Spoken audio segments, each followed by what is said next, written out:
Ban করবার চেষ্টাটা হচ্ছে নিজেকে বাঁচাতে। আমি একটা জিনিস বুঝতে পারছি না, এবং পশ্চিমবঙ্গবাসীও বুঝতে পারছে না, বেঙ্গল ফাইলসের যে ঘটনাকাল, সেই সময় তো তৃণমূল জন্মায়নি।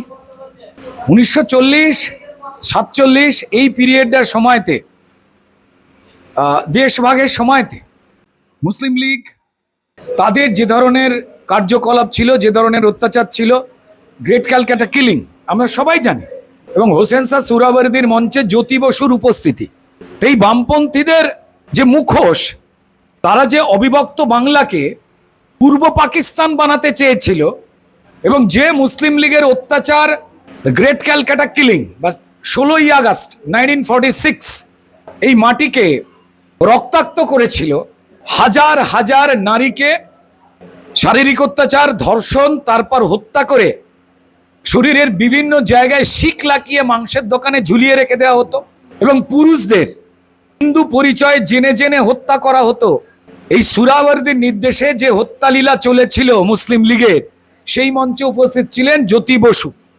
তাহলে এই সিনেমা মুক্তি পেলে, তখন তো যেহেতু তৃণমূল জন্মায়নি, তাহলে তৃণমূলের আতঙ্কিত হওয়ার কারণটা কি?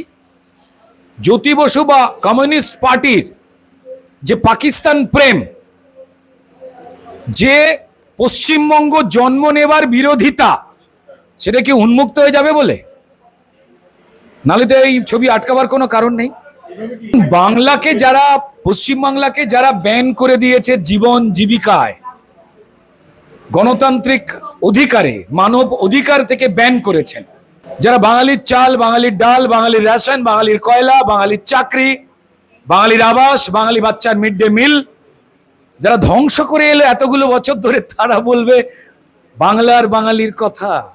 তাদের এই ধরনের মায়া কান্না দেখে কুমিরও কদিন কাঁদবো না ঠিক করেছে। কারণ কুমিরের কান্না, যা অত্যন্ত জনপ্রিয় একটি শব্দ, কুমিরও এটা জানতে পেরেছিল, সে গর্বিত ছিল যে আমি এমন কাঁদি মানুষ ঠকাই।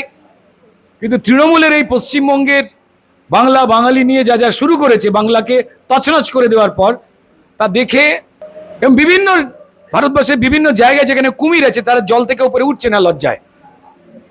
কারণ কুমিরের কান্নায় প্রথম পুরস্কার তৃণমূল পেয়ে গেছে, যা শুনে কুমিরা খুব লজ্জিত।